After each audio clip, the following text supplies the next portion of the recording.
Bienvenue dans ce nouveau pack pédagogique qui va être consacré au blues mineur. Le blues mineur dans tous ses états. Pourquoi le blues mineur? Parce que c'est une progression d'accords, c'est une grille.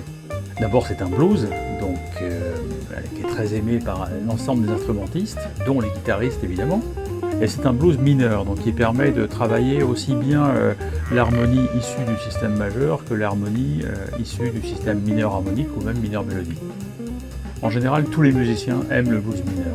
On retrouve ça très souvent dans les jam sessions entre musiciens de jazz, musiciens de blues, musiciens de funk, enfin à peu près tous les styles jouent le blues mineur.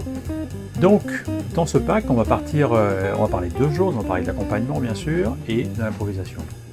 Pour ce qui est de la partie accompagnement, on va partir du blues basique, mineur basique, vous allez voir, en 3 accords ou 4 accords.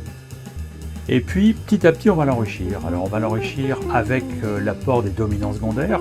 Je vous renvoie à la leçon sur les dominants secondaires, si ça ne veut rien dire pour vous.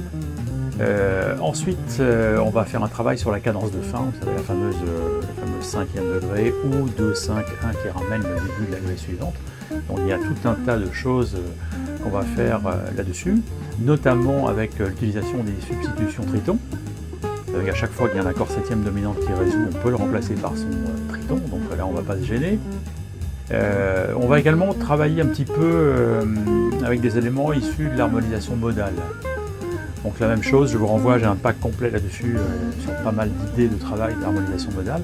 On va l'utiliser dans le blues évidemment. Vous allez voir que ça permet d'agrémenter l'accompagnement et de l'enrichir d'une manière considérable. Avec tout ça déjà, on aura de quoi produire un grand nombre d'accompagnements très différents. Ensuite, on regardera l'improvisation, donc l'improvisation sur un blues mineur.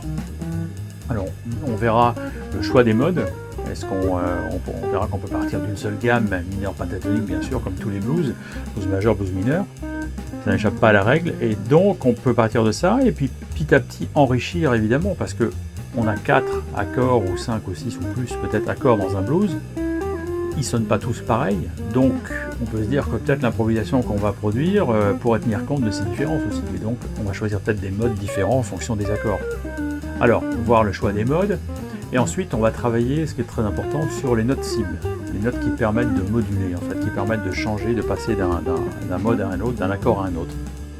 Et là on va faire appel aux dominants secondaires encore, et voir quelles sont les notes cibles de ces dominants secondaires, et puis comment les mettre en valeur dans l'improvisation. Voilà, et bien bon travail.